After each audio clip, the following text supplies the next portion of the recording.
Alors le message de ce matin n'entre pas dans la série que nous avons eue ces derniers temps, la série sur le Saint-Esprit, mais il y a quand même une contribution à cette série.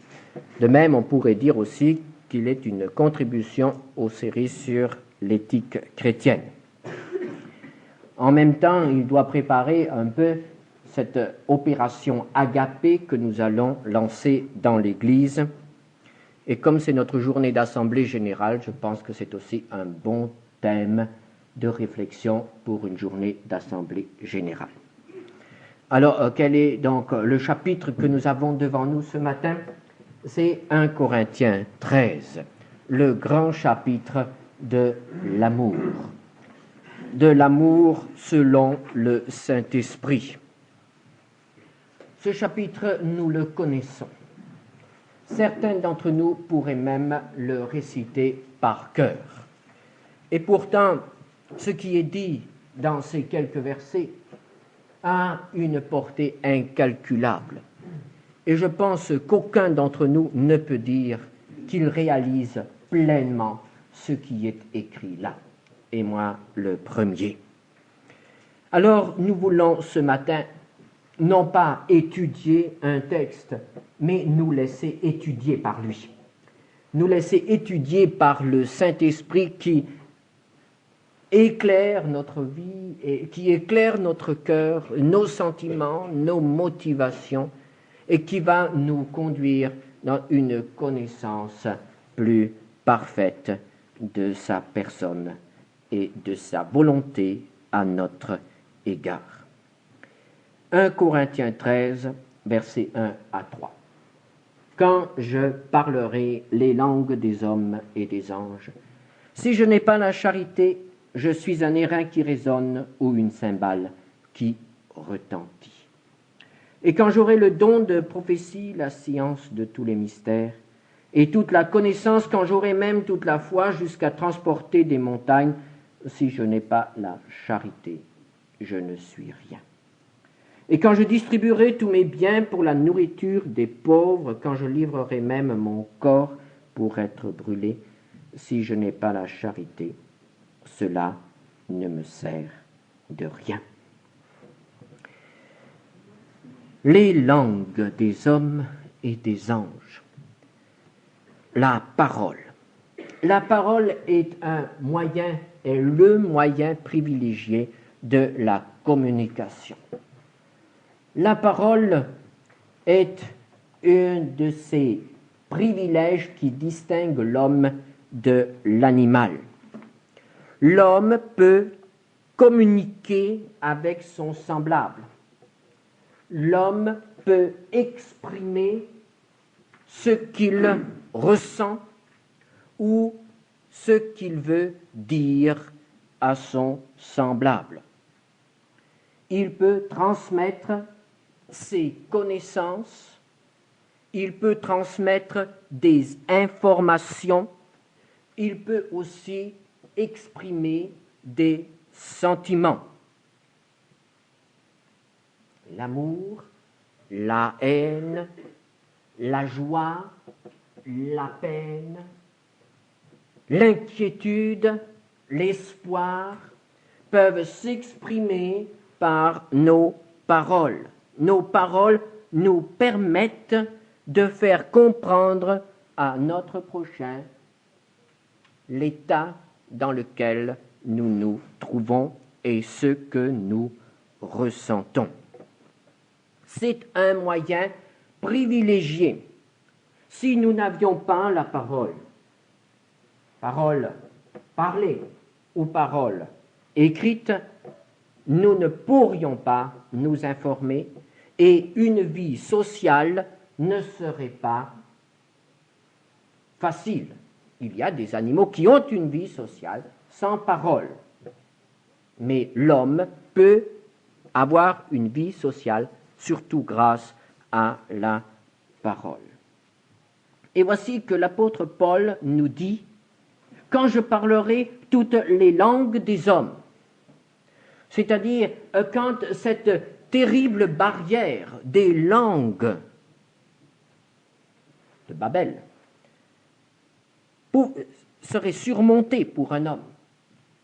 Si nous pouvions nous adresser aussi bien à un Allemand qu'à un Français, à un Anglais qu'à un Français, à un Russe, à un Chinois, à un Indien qu'à un Français, si cette barrière des langues étrangères était surmontée, quelle chose merveilleuse! Quelle possibilité alors de communiquer avec les milliards d'individus qui habitent aujourd'hui sur la Terre et qui sont plus ou moins coupés de nous par cette cloison, par cette barrière des langues. Et l'apôtre Paul envisage cette possibilité qu'il ait le don de communiquer avec tous les hommes, que cette barrière de Babel n'existe plus. Il envisage même la possibilité de communiquer avec les anges. Si je pouvais parler les langues des anges, nous ne savons pas quelle langue parlent les anges, mais elles doivent être merveilleuses. Mais si l'apôtre Paul avait cette possibilité de communiquer aussi ou d'entrer en communication avec ce monde des anges, s'il n'y avait aucune barrière, ni sur terre, ni au ciel, mais il dit, si je n'ai pas l'amour, je ne suis qu'un airain qui résonne, une cymbale qui retentit. Si je n'ai pas d'amour, je ne produis que des sons. La plus belle langue des hommes, le plus beau discours des hommes, la possession parfaite d'une langue, la possession parfaite de l'art oratoire n'est rien sans amour. N'est rien que des sons. Ressemble à une cloche qui tinte ou à une cymbale qui retentit. Des sons qui n'apportent rien, des sons qui ne sont que du bruit. Nous faisons parfois l'expérience de ce que l'apôtre Paul veut dire. Quand par exemple nous sommes au téléphone et que nous communiquons avec quelqu'un au téléphone, et il arrive que le téléphone déforme sensiblement la voix, alors nous entendons des mots, mais nous ne pouvons pas discerner quels sentiments sont dans ces mots. Nous ne pouvons pas discerner le sentiment qui est derrière. Et alors, je pense que vous avez été comme moi parfois vraiment désemparés. Nous entendons les sons, nous comprenons les mots, mais nous ne pouvons pas définir les sentiments de la personne qui nous parle. Et à ce moment-là, nous découvrons que les mots nous apportent une communication absolument imparfaite, incomplète. Les mots à eux seuls ne suffisent pas quand on ne sait pas ce qu'il y a derrière. Et on pense à ce texte des Proverbes 27, verset 19, « Comme dans l'eau, le visage répond au visage, ainsi le cœur de l'homme répond au cœur de l'homme. » Nos paroles, si elles veulent transmettre un message, si nous voulons que nos paroles apportent quelque chose à celui qui les entend et qui les écoute, il faut qu'elles portent aussi notre amour, qu'elles soient émises avec amour. Et je dirais que l'énergie qui donne la vie à nos paroles, c'est l'amour. Et nous n'atteignons rien, nous n'atteignons aucun but positif, selon Dieu, s'il n'y a pas l'amour. Si nos paroles ne sont pas portées par l'amour. Alors essayons de faire le point à cette première constatation. Dans notre vie de tous les jours, combien de mots, combien de paroles prononçons-nous sans amour? En cours de journée, dans nos rapports professionnels. Évidemment, on ne peut pas toujours aimer profondément son patron ou son chef de bureau, mais quand même, une certaine sympathie, une certaine chaleur est nécessaire, sinon ça devient un enfer. Et dans la famille, les paroles. Oh, nous pouvons dire bien des choses à notre femme, à notre mari. Nous pouvons parler longtemps. Mais que se passe-t-il? Il y a des couples qui arrivent à cette constatation. On n'a rien à se dire. Ou bien il ne me parle pas. Et le mari dit, mais si que je lui parle. Il émet des mots, mais sa femme n'entend que des sons et ne reçoit pas de messages. Et c'est pourquoi qu'elle dit, il ne me parle pas, il n'a rien à me dire, on n'a rien à se dire. Et voilà que le silence s'installe, car on ne va pas s'efforcer à n'écouter que des sons. Et dans l'Église, dans nos rapports entre nous, est-ce que nos paroles portent parce qu'il y a l'énergie de l'amour? Est-ce que vous pouvez recevoir les paroles des autres parce qu'il y a quelque chose qui ouvre la porte de votre cœur? Est-ce que vous avez cette énergie de l'amour qui permet de renverser certaines barrières de distraction ou d'indifférence chez votre voisin? Que de paroles inutiles. Nous assistons aujourd'hui à une inflation de paroles, une inflation des mots, même dans l'Église. On parle, mais ces paroles ne peuvent pas être reçues parce qu'il n'y a pas d'amour. Et sans parler encore des mots qui transmettent le contraire de l'amour.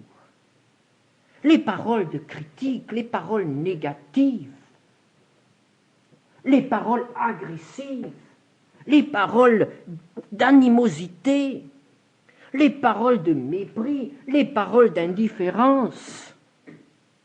Oh, comme cela peut faire mal dans une famille, et comme cela peut faire mal dans l'Église. Nous pouvons être les meilleurs, les plus beaux parleurs. S'il n'y a pas d'amour, l'apôtre Paul dit, je ne suis qu'un émetteur de sons. Et il vaudrait mieux accrocher une cloche et la faire sonner de temps à autre plutôt que d'émettre des paroles sans amour. Comment parlons-nous à notre prochain? Comment nous parlons-nous les uns aux autres? Comment parlons-nous les uns des autres? S'il n'y a pas d'amour, ce ne sont que des sons. L'apôtre poursuit au verset 2. Quand j'aurai le don de prophétie, tous les dons, et il prend les plus importants. Et ici, le mot qui est la clé, se trouve à la fin du verset. Je ne suis rien. Ici, il est question d'être quelque chose. Ici, il est question d'une valeur. Ceux qui ont des dons, sont-ils quelque chose? La valeur d'un homme dépend-elle de ses dons? De ses qualifications? Dans le monde, oui. Mais dans l'Église, la valeur d'un homme dépend-elle de ses dons? Nous avons vu dans notre dernière étude place relative des dons. Et nous avons vu qu'on accorde une importance exagérée à certains dons. Et ceux qui possèdent ces dons sont vraiment mis en valeur. Mais l'apôtre Paul attire ici encore une fois notre attention sur ce fait que la valeur d'un homme ne dépend pas de ses dons. Il n'est pas le créateur de ses dons. Il n'est pas le possesseur de ses dons. Les dons ne sont pas une récompense. Les dons sont un équipement accordé par Dieu selon sa souveraine et libre volonté. La valeur d'un homme ne dépend pas de ses dons. Mais de quoi dépend-elle alors? La valeur d'un homme dépend de sa capacité d'aimer. Sa capacité d'aimer. C'est cela qui donne à un homme sa véritable valeur. S'il a tous les dons et s'il n'a pas l'amour, l'apôtre Paul dit « Je ne suis rien, je n'ai pas de valeur ». Notre valeur dans l'Église et dans le monde dépend de notre capacité d'aimer. Pouvons-nous aimer? Savons-nous aimer? Savons-nous aimer de l'amour extraordinaire? Ou bien notre amour s'épuise-t-il à la première contrariété? Notre amour s'épuise-t-il à la première parole méchante de l'autre? Au premier signe d'indifférence de l'autre? Sommes-nous capables d'aimer envers et malgré tout? D'aimer comme Jésus a aimé? C'est cela qui donne de la valeur. Ne nous mettons pas en tête que nous avons de la valeur si nous ne savons pas aimer. L'apôtre poursuit au verset 3. « Quand je distribuerai tous mes biens pour la nourriture des pauvres. » Et là, il aborde les œuvres, le travail. Alors nous avons au premier verset la parole, nous avons au deuxième verset les dons, et ici nous avons les œuvres, le service, le ministère. Et là, à nouveau, le mot-clé se trouve à la fin, c'est la conclusion qui nous éclaire, qui nous montre, qui nous donne la compréhension de ce texte. Cela ne me sert de rien. Ici, il n'est plus question de valeur, ici, il est question d'utilité. Ici, il est question de résultat. Ici, il est question de récompense, puisqu'il s'agit de l'Église. Quelque chose qui sert, c'est quelque chose qui est agréable à Dieu et que Dieu veut récompenser. Quelque chose qui sert, c'est quelque chose qui me fait progresser. Ça, c'est utile. Il est donc question ici d'utilité. Il est question de récompense. Alors voilà ici toute une liste d'œuvres qui, à nos yeux, sont des œuvres méritoires. Voici un homme qui est riche et qui décide de vendre tout ce qu'il a et de donner tous ses biens aux pauvres. Ah, voici vraiment quelque chose de méritoire. Il y a eu dans l'histoire de l'Église certains hommes qui ont fait cela. Et nous les considérons comme de grands hommes. Ils ont donné tout ce qu'ils avaient. De riches, ils se sont fait pauvres pour que les pauvres puissent participer à leur richesse. Mais s'il fait cela sans amour, l'apôtre Paul dit, cela ne lui sert de rien. Mais est-il possible de faire des œuvres méritoires sans amour? Allons un peu plus loin. Quand je livrerai même mon corps pour être brûlé,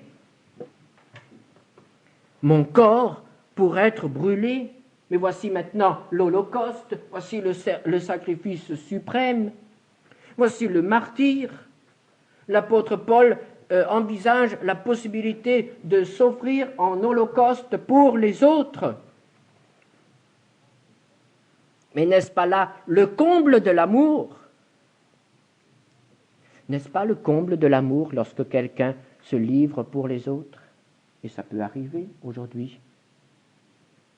Un enfant qui sacrifie son avenir pour soigner ses parents âgés. Un jeune qui sacrifie son avenir pour le service du Seigneur. Une mère qui se sacrifie pour ses enfants. Un mari qui se sacrifie pour sa femme, une femme qui se sacrifie pour son mari. Dans l'Église, des serviteurs qui se sacrifient pour l'Église. Mais ce sont des réalités, ça existe aujourd'hui, heureusement. Mais est-ce qu'il est possible de faire ces choses par amour? Plutôt sans amour? Mais oui, mais oui.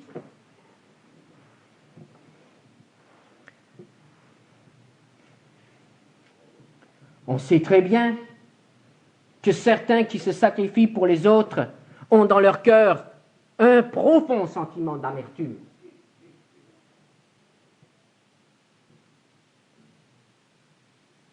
Parce qu'ils considèrent qu'ils se sacrifient par devoir. C'est par devoir qu'ils le font. Ou bien par faiblesse, parce qu'ils n'osent pas dire non.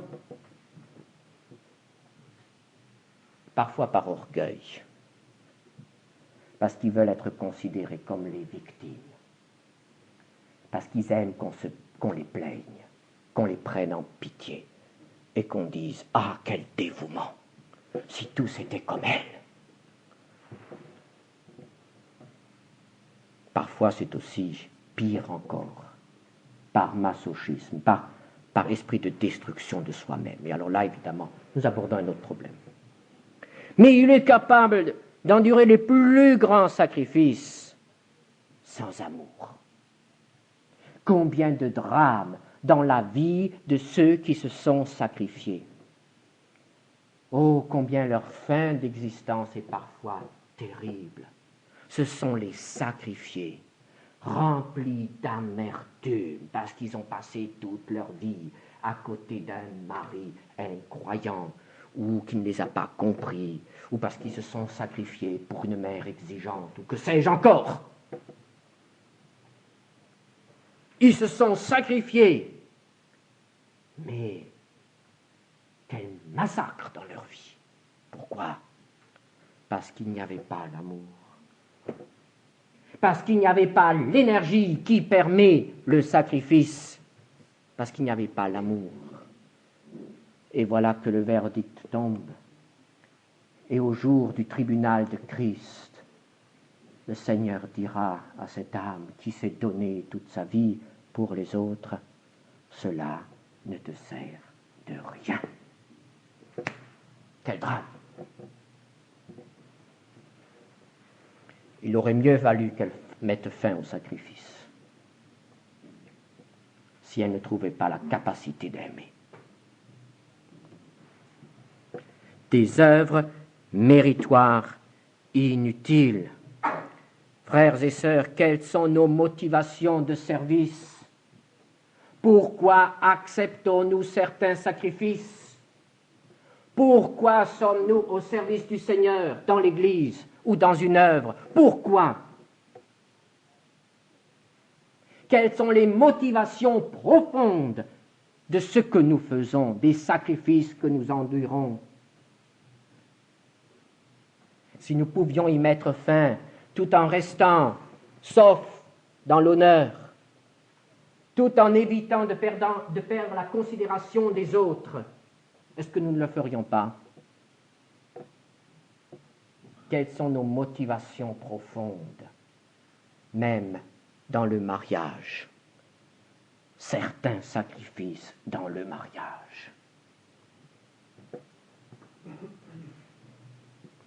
Est-ce l'amour ou est-ce autre chose? Si c'est autre chose, frères et sœurs, nos sacrifices sont inutiles. Arrêtez. Vous gâchez tout. Vous perdez votre vie. Si nous n'avons pas la force d'aimer, cela ne sert de rien. C'est ce que l'apôtre Paul nous dit. Toutes nos œuvres, tous nos sacrifices, nos souffrances même ne servent à rien. Est-ce l'amour de Dieu qui nous motive?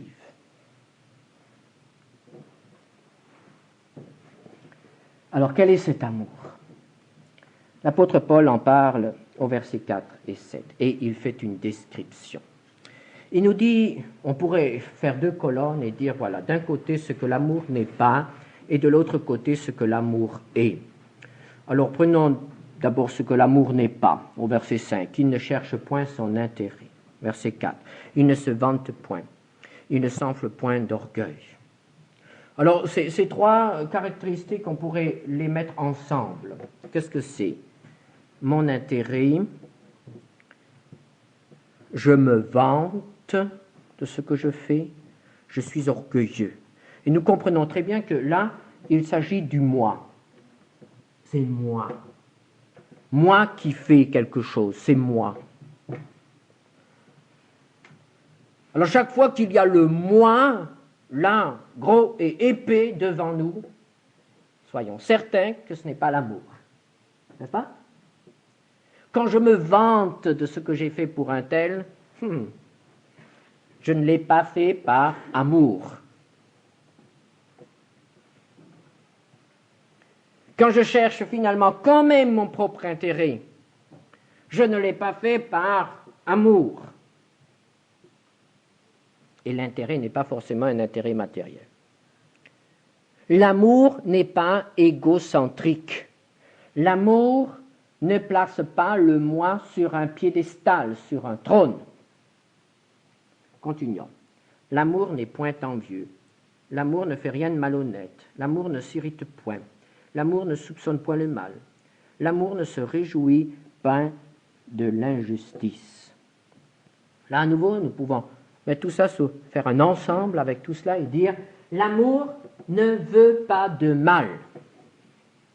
L'amour n'est pas malveillant.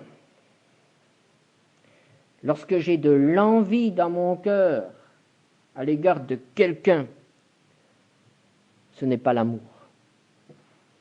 Lorsque je m'irrite, ce n'est pas l'amour qui me dicte cela. Lorsque je soupçonne le mal, lorsque j'essaye d'interpréter les paroles qui me sont dites, oui, il m'a dit ça, mais il pense autre chose. Ça peut faire mal. Ça nous fait du mal à nous. Quand nous soupçonnons le prochain, l'amour ne se réjouit pas de l'injustice. Quand quelque chose est injuste, que ce soit en notre faveur ou quoi que ce soit, ne nous réjouissons pas de cela. Ce n'est pas l'amour. L'amour n'est jamais dans l'injustice. Jamais. Alors, ne nous trompons pas nous-mêmes. Est-ce que nous connaissons ce qu'est l'amour? Et s'il y a ces sentiments en nous, s'il y a ces soupçons, s'il y a cette irritation constante, s'il y a cette malveillance envers les autres ou envers quelqu'un, alors ne nous trompons pas, ne disons pas que nous aimons. L'amour n'est pas la source de l'irritation et des soupçons. L'amour, ce n'est pas la source de la malveillance. Voilà ce que l'amour n'est pas. Qu'est-ce que l'amour est? Qu'est-ce que l'amour produit? En première ligne ici, verset 4, la charité est patiente. La patience. Ce n'est pas notre force, la patience. Comme il faut peu de choses pour que nous la perdions, cette patience. Il suffit que notre prochain mette un peu plus de temps que nécessaire pour comprendre ce que nous voulions lui dire. Et c'est parti. Il suffit que notre prochain dise une parole de trop, et c'est reparti. Et très souvent, nous n'arrivons plus à l'arrêter, cette impatience. Et si nous aimions, nous serions patients. Et l'apôtre éclaire un peu cette patience quand il dit à la fin, elle excuse tout, elle croit tout, elle espère tout. Et avez-vous lu la fin? Elle supporte tout. Elle supporte tout. Quelle est notre capacité de supporter les autres? Quelle est notre capacité de supporter les contrariétés, les difficultés de la vie? Quelle est notre capacité de supporter les obstacles dans notre vie? Parfois, un simple feu rouge nous fait trépigner d'impatience. Ne parlons pas d'un bouchon sur l'autoroute. L'impatience. La charité est patiente. Mon frère, avez-vous de la patience pour votre femme? Mes sœurs, avez-vous de la patience pour votre mari? Pour vos enfants? Avez-vous de la patience pour vos parents, quel que soit leur âge? La clé, c'est l'amour. Il ne faut pas chercher ailleurs. L'amour est bienveillant, plein de bonté. Le contraire donc de malveillant. Celui qui est animé par l'amour, mais il veut le bien de l'autre. Il veut le bien de l'autre. Et il se casse un peu la tête pour savoir ce qui pourrait lui faire plaisir. Est-ce que vous avez essayé de faire plaisir à quelqu'un cette semaine? Vous pouvez dire, oh, ça ne vaut pas la peine que je lui fasse plaisir, il ne s'en aperçoit pas. Je lui ai bien repassé sa chemise, mais il a renversé la pile. Il ne s'en aperçoit pas. Mais continuez quand même, et un jour il s'en apercevra. Ou elle s'en apercevra. Essayez de faire plaisir à quelqu'un. Essayez de rendre service à quelqu'un. Essayez de faire du bien à quelqu'un. L'amour est bienveillant. Et je dirais même, l'amour est une ferme volonté de faire quand même le bien. Ah, tu me veux du mal? Ben non, je te fais du bien. Et pas pour me venger, mais simplement parce que je t'aime. Et un jour, peut-être que tu m'aimeras aussi. C'est ça. C'est ça. Et l'apôtre Paul est allé jusqu'à dire que en aimant quelqu'un, on risque, en aimant vraiment quelqu'un, on risque de perdre son amour pour nous.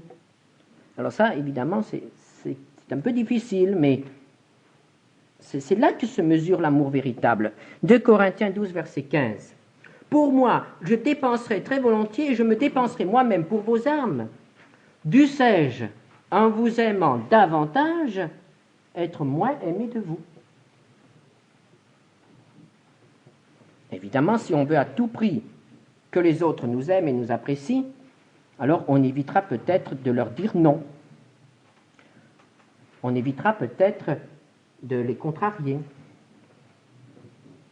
Mais il y a des moments où l'amour nous dicte le non.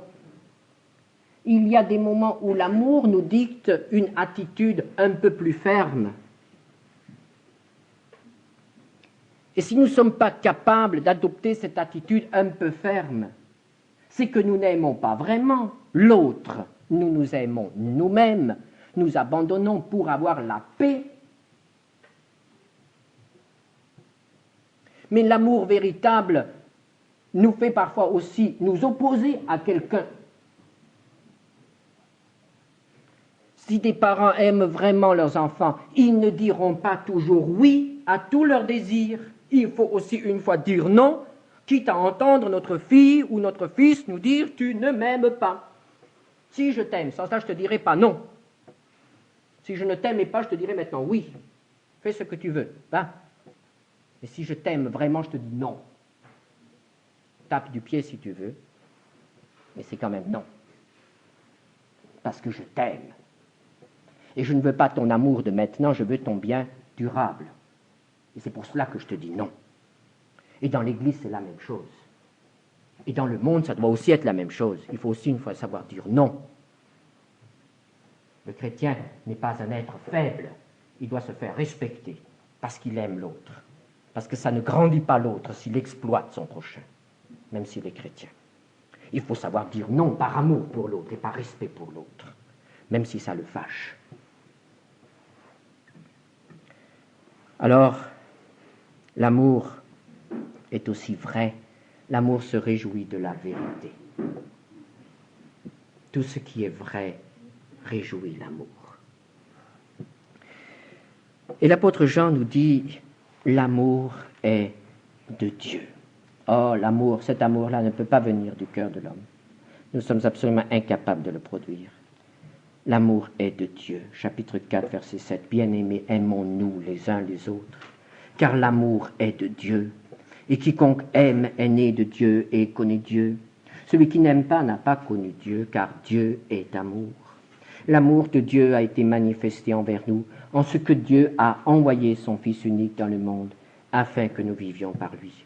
Et cet amour consiste non point en ce que nous avons aimé Dieu, mais en ce qu'il nous a aimés et a envoyé son Fils comme victime expiatoire pour nos péchés.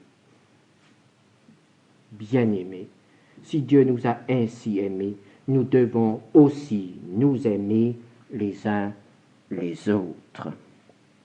L'amour est un don de Dieu. Mais attention, ne me dites pas les dons. Bien, les uns ont le don d'aimer, les autres ne l'ont pas. Non, non. Dieu veut que l'amour soit dans notre cœur à tous et pour tous.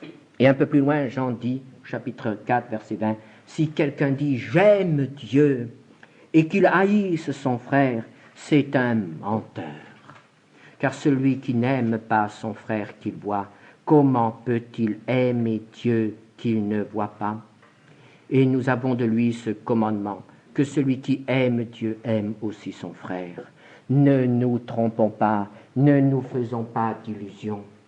Ne parlons pas de notre communion avec Dieu, ne parlons pas de notre amour avec Dieu, s'il y a dans notre cœur de l'inimitié contre un enfant de Dieu.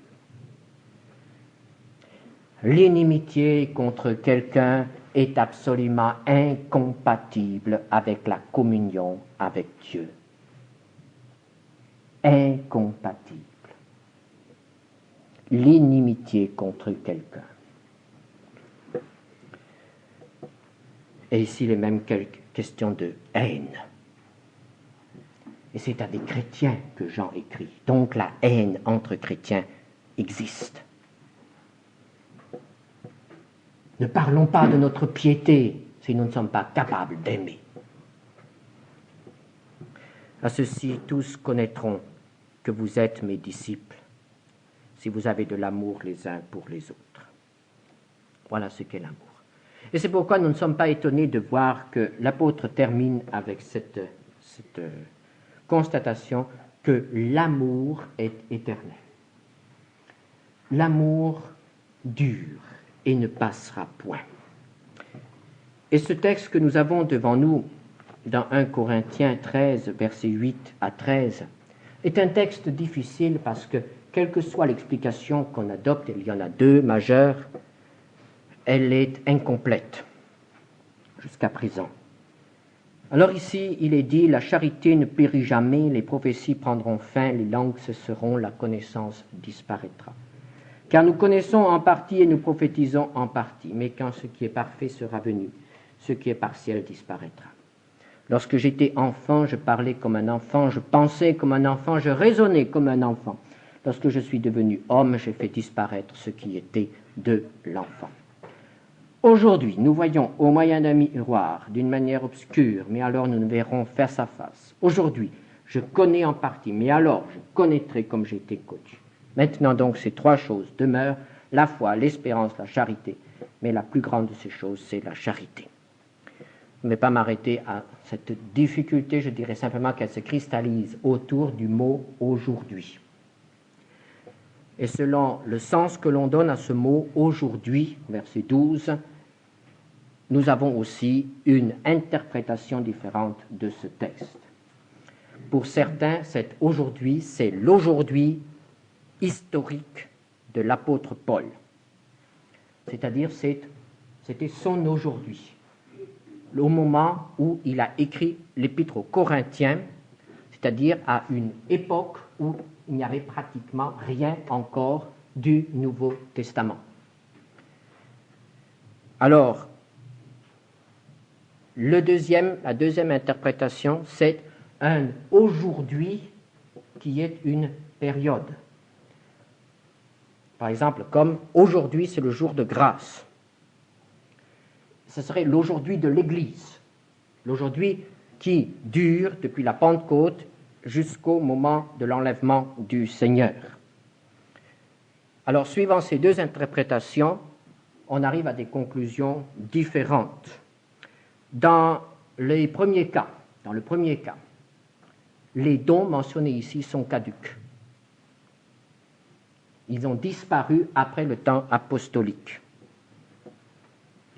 Et cela nous permettrait de bien comprendre le verset 13. Dans le deuxième cas, les dons ne sont pas caducs, mais nous avons un problème avec le verset 13 qui se reporterait alors à l'éternité. Et nous ne voyons pas ce que viendraient faire la foi et l'espérance dans l'éternité. Mais ce n'est pas à nous maintenant de résoudre ce problème. C'est difficile, c'est un problème difficile. On aimerait poser la question à l'apôtre Paul. Et de toute façon, ce qui nous intéresse ce matin, c'est que l'amour demeure. Et c'est là notre sujet, n'est-ce pas? Quelle que soit l'interprétation, l'amour est toujours vainqueur. L'amour dépasse. L'amour, verset 8, ne périt jamais. Alors voyez-vous, si nous n'avons pas l'amour, il nous manque l'essentiel. Nous pouvons avoir beaucoup de choses, mais s'il nous manque l'amour, nous n'avons rien. Nous n'avons rien, car tout le reste passe, et l'amour seul demeure. Oh, comme nous courons après des choses aujourd'hui, et nous laissons de côté l'essentiel. Nous devrions être préoccupés d'aimer. Et pas d'aimer simplement d'une manière sentimentale, mais d'aimer comme l'apôtre Paul qui dit que l'amour est une voie, un chemin. C'est-à-dire, il faut être décidé à s'y engager et il faut être décidé à progresser envers et malgré tout. Quand on est sur une route, sur un chemin, on a toujours envie de s'arrêter quand on est fatigué. Mais si on veut atteindre le but, il faut continuer malgré tout. On n'a pas le droit de s'arrêter sur le chemin de l'amour. Il faut vouloir. Et le pouvoir nous sera donné par Dieu. Et je terminerai par ce texte. Je connais tes œuvres, ton travail et ta persévérance. Je sais que tu ne peux supporter les méchants, que tu as éprouvé ceux qui se disent apôtres et qui ne le sont pas, et que tu les as trouvés menteurs, que tu as de la persévérance, que tu as souffert à cause de mon nom, et que tu ne t'es point lassé. Mais ce que j'ai contre toi, c'est que tu as abandonné ton premier amour. Souviens-toi donc d'où tu es tombé. Repens-toi et pratique tes premières œuvres. Sinon, je viendrai à toi, j'ôterai ton chandelier de sa place, à moins que tu ne te repentes. Tu as pourtant ceci, c'est que tu hais les œuvres des Nicolaïtes, œuvres que je hais aussi. Que celui qui a des oreilles entende ce que l'Esprit dit aux églises. À celui qui vaincra, je donnerai à manger de l'arbre de la vie qui est dans le paradis de Dieu. L'amour, c'est la vie.